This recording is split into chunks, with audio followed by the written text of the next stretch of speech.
praėjo vieną kėlinį, po kurio ir tapo aišku, kad nebegalės kovoti dėl pergalės. Labai blogai klaipėdiečiai sužaidė vakar trečiąjį kėlinį su Marčiulioniukais, pralaimėjo tą kėlinį 4-25 ir aišku, po tokio netgi ne knockdowno, o knockouto atsitiesti buvo neįmanoma. Savo ruoštų Vilniečiai su jaunaisiais Saboniukais gerai ir netgi labai gerai varžėsi 3 kėlinius. Po 3 kėlinių buvo visiška lygybė, o ketvirtasis kėlinys pralaimėtas beviltiškai. Vilniečiai atkovoja kamuolį ir pirmoji jų ataka surengta nesėkmingai. Romanovskis, Pipiras, Giga, Brazauskas ir Uselis. Tokiu penketu pradėjo rungtynės Vilniečiai, o klaipėdiečių gretose Jurgutis, Budrys, Saprikinas, Grikštas ir Šakinis. Galėjo jau ketvirtajame kėliny ilsėtis šios komandos pagrindiniai krepšininkai. Čia pirmieji 2 taškai šiose rungtynėse ir Vlado Knašiaus krepšinio mokyklos auklėtinis Paulius Šakinis metimu iš po krepšio pelnė pirmuosius 2 taškus, o čia atsakymas kaip reikiant. 2 pelnyti taškai, ir dar po metimo užfiksuota pražanga, taigi ne tik Norbertas Giga pelnė taškus, tačiau su kamuoliu dar bus Vilniaus krepšinio mokyklos auklėtiniai. 2-2, sužaidus 42 sekundės ir dar viena Vilniečių ataka, dabar kova po krepšiną ir super sudėtingas metimas ir lygiai toks pat super netaiklus metimas. 15 numeris Uselis metė iš nepatogios distancijos, neįmetė čia klaipėdiečių atsakymas ir vakar dienos lyderis Jurgutis nepataiko, tačiau kamuolį ima Haroldas Saprikinas. Vakar stebėtinai netiksliai metęs šis klaipėdiečių lyderis šiandien atrodo, kad yra nusiteikęs nuo pat rungtynių pradžios griebti jaučių žagų. Perimtas kamuolys ir dėjimas iš viršaus. Grikštas 2 taškais išveda savo komandą, jau neišveda, o didina savo komandos persvarą iki 6-2 ir pirmą kartą šiose rungtynėse 4 taškų pranašumas. Kalbant apie reguliarųjį sezoną, abi komandos laimėjo vienodai po 12 kartų, tad šiandien lyg ir yra laukiama intrigos. Čia Rytis Pipiras net po kelių nesėkmingų bandymų visgi sugeba rasti išeitį, sugeba rasti prieigą prie krepšio ir pelnyti taškus. Gražus perdavimas Saprikinui ir Saprikino metimą blokuoja varžovai. Žydrūnas Jurgutis. Nėra galimybės atakai, 3 sekundės iki jos pabaigos ir vėl labai sudėtingų būdų Paulius Šakinis įmeta iš po krepšio ir 8-4. Kol kas puolant neturi absoliučiai jokių problemų Vlado Knašiaus auklėtiniai, o Saprikinas perima jau antrą kamuolį šiame susitikime, nepataiko iš po krepšio. Jį pasaugoja Jurgutis ir Žydrūnas Jurgutis. Jo pirmieji 2 taškai, lyg uraganas dabar įsisiautėjo klaipėdiečiai ir svarbiausia, visus taškus meta iš artimos distancijos, visi 10 taškų yra įmesti iš po krepšio. Vilniečių atsakymas, metimas iš toli, meta netaikliai Rytis Pipiras, kamuolį atkovoja ir pataiso komandos draugo metimą Žygimantas Uselis. Uselio 4 taškas šiame susitikime. Jurgutis meta pats, nepataiko, atkovoja kamuolį, vėl nepataiko. Klausimas, kur taip skuba klaipėdiečiai. Jų nėra toks ilgas atsarginių suolas, kad galėtų komanda žaisti tokiu dideliu greičiu. Saprikinas vos neperima trečiojo kamuolio. Pažiūrėkite, kaip iš arti pasitinka klaipėdiečiai Vilniečius. Čia metimas, ir be abejonės lietė metančio Norberto Gigos ranką Justas Grikštas. 10-6. Rezultatas nesikeičia, tačiau Norbertas Giga stoja prie baudų metimo linijos. Dvigubo galimybę sumažinti savo komandos deficitą ir bent jau pirmuoju metimu pavyksta tą padaryti labai sėkmingai. Antrasis metimas netoks užtikrintas, tačiau svarbiausia, kad kamuolys įkrinta į krepšį. 8-10 -2 taškai, jei kalbėtumėm apie Vilniaus krepšinio mokyklą, +2, jei kalbėtumėm apie klaipėdiečius. Netikslus Grikšto bandymas iš vidutinio nuotolio, šiandien jau pelnęs 2 taškus Grikštas, nepadidino savo sąskaitos. Vilniečio atsakymas ir Žygimantas Uselis vėl jį pagrindinė vidurio puolėja randa komandos draugai po krepšiu ir jis išpildo komandos draugų pasitikėjimą 100%. Dar kartą priminsiu, kad jūs stebite tiesioginę transliaciją iš Šarūno Marčiulionio krepšinio akademijos, kur Manijos moksleivių krepšinio lygos mažajame finale susitinka Vlado Knaščiaus ir Vilniaus krepšinio mokyklos komandos.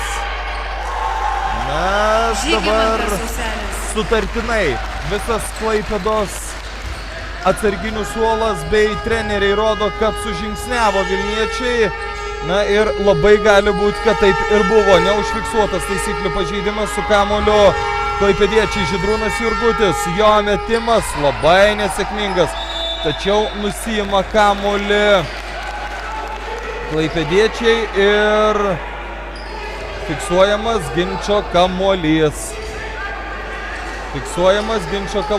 Na, atrodo, kad arbitrams tikrai bus ką veikti šiame susitikime, nes sužaista vos pusė pirmojo kėlinio, tačiau diskusijos su šiais dviem su švilpukais žmonėmis yra jau dabar labai karštos. Ramanovskis rodo, kokį derinį atlikti jo komandai dabar. Pražanga puolime. Tikrai daug techninio broko per pastarąsias kelias minutės ir reiktų pasistengti išvengti to techninio broko. Aišku, lengviau pasakyti nei padaryti. 12-10 Vilniečiai priekyje, netrukus pirmojo kėlinio pirma pusė bus pasibaigusi. Žydrūnas Jurgutis, kaip ir visada, jis vadovauja savo komandai, diriguoja jos žaidimą, atiduotas kamuolys Domui Budriui, na ir šis užmynęs tritaškio liniją nepataiko. Dar viena klaida ir labai nepatenkintas auklėtinių veiksmais dabar Vilniečių treneris, o Haroldas Aprykinas. Įspūdingas reidas ir labai gražus metimas, 2 taškai ir pražanga. 12-12 po sėkmingos Vilniečių atkarpos ir laimėtos serijos 6-0. Dabar vėl susigrąžina persvarą Klaipėdos krepšininkai. 5. Saprykino taškas, jis rezultatyviausias šiose rungtynėse savo komandoje ir vėl spaudžia Jurgutis ir sulaukia komandos draugų pagalbos. Ką reiškia spaudimas? Spaudimas ir vėl leidžia laimėti ginčo kamuolį, taip su juo liks Vilniaus krepšinio mokyklos auklėtiniai, tačiau bent jau pusę kamuolio, galim sakyti, šioje situacijoje buvo laimėta. Na ir iš toli vienas kitam perduoda kamuolį Vilniečiai, o po to ir dar viena klaida. Rytis Pipiras. Na ir jam fiksuojama dvigubo varimo taisyklės pažeidimas bei po eilinės Vilniečių klaidos kamuolys atitenka klaipėdiečiams. Metimo nėra. Saprykinas vėl veržiasi po krepšiu, atiduoda kamuolį atgal. Reikia mesti, nes iki atakai skirto laiko pabaigos lieka labai mažai. Domas Budrys meta labai netikslų metimą ir ramiai nusiima kamuolį Vilniečiai. Norbertas Giga. Metimas iš patogios distancijos. Nėra. Na ir toliau. Tiesiog bėga ir stengiasi viską kuo greičiau išspręsti Uostamiesčio Vlado Knaščiaus mokyklos auklėtiniai.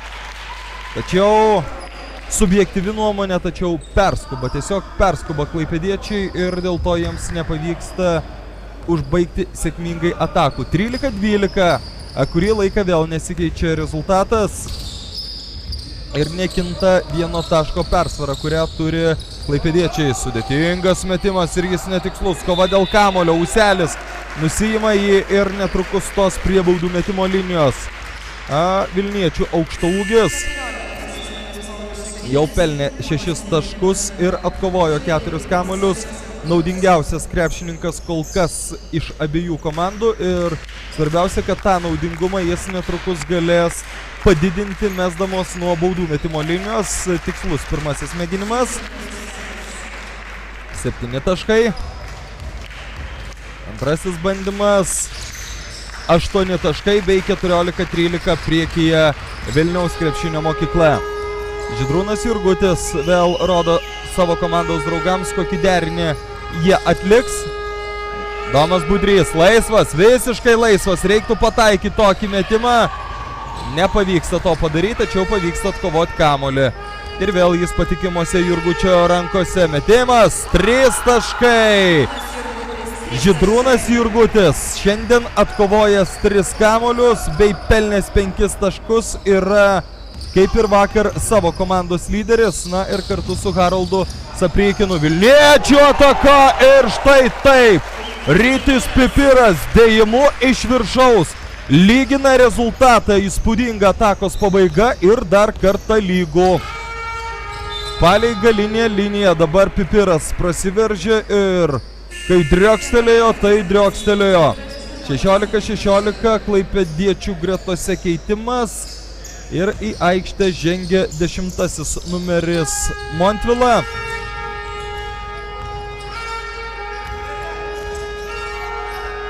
Iš kurio taip pat yra laukiama be jokios abejonės taškų. Vakar Montvila nebuvo tas krepšininkas, kuris pernelyg pasižymėjo. Tačiau akivaizdu, kad savo žaidimu vaizdo negadino Vilniečių. Bandymas iš toli, netikslus metimas. Dabar laisvas metė Motiejūnas. Nepavyksta pataikyti šiam krepšininkui. Na, o po to ir vos neprarastas kamuolys. Iš labai arti pasitinka varžovus klaipėdiečiai. Reikia mesti, meta, tačiau ir vėl nesėkminga atakos pabaiga. Na, o pažiūrėkite, kiek prireikia laiko Klaipėdos mokyklos auklėtiniam, kad šie surengtų ataką. 4-5 sekundės, daugiau visiškai nėra jokio tikslo. Jeigu užtenka tų 4-5 sekundžių ir jeigu pavyksta pelnyti taškus per tokį laiką, tad viskas yra išspręsta labai tinkamai ir labai gerai. 18-16 priekyje Knašio mokykla. Tačiau dabar rezultatas lygus ir Lukas Motiejūnas iš po krepšio pelnė pirmuosius savo taškus. Lygus rezultatas šiandien yra labai daug kartų.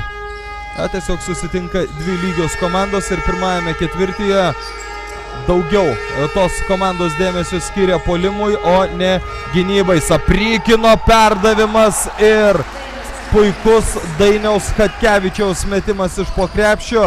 Vėl ištampyta varžovų gynyba, pritrauktas prie savęs varžovas.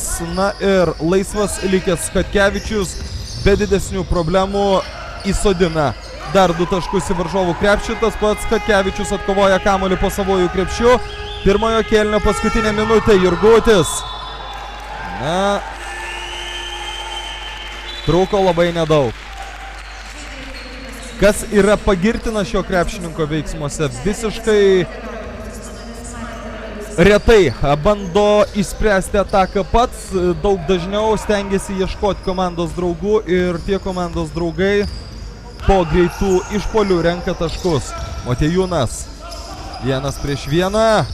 Metimas iš vidutinio nuotolio ir sėkminga atakos pabaiga. 20-20. Dar kart lygus rezultatas. Na, pats dažniausias turbūt skirtumas šiuose rungtynėse yra 0. Ne kažkurios komandos naudai, o tiesiog lygus rezultatas. Paskutinė pozicinė klaipėdiečio ataka, nepataiko Saprykinas, tačiau jis pats ima kamuolį ir iki kėlinio pabaigos lieka jau tik 16 sekundžių. Kažkodėl skuba klaipėdiečiai, galėjo dar ilgiau palaikyti kamuolį. Chatkevičius iš po krepšio išveda saviškius į priekį 22-20. Čia laiku padaryta Haroldo Saprykino pražanga. 4. komandinė, o iki kėlinio pabaigos jau tik 4,20 sekundės dalis. Paulius Šakinis grįžta į aikštę ir Aurimas Šeimys pasirodo pirmą kartą. Reikia apsiginti. Kito tikslo nėra per likusias 4 sekundės. To padaryti nepavyksta. Pavyksta prasižengti, o tai reikš 2 baudų metimus į jų pačių krepšį. Okmanas, dar vienas krepšininkas, kuris pasirodė ne rungtynių pradžioje, o yra aikštėje ir dabar jo pirmas tikslus metimas nuo baudų metimo linijos. Antrasis Kajaus metimas taip pat sėkmingas, lygų 22-22. 1 sekundė iki kėlinio pabaigos. Na, ar spės išmesti kamuolį? Na, neparuošta, visiškai neparuošta ataka. Reikėjo bandyti perduoti kamuolį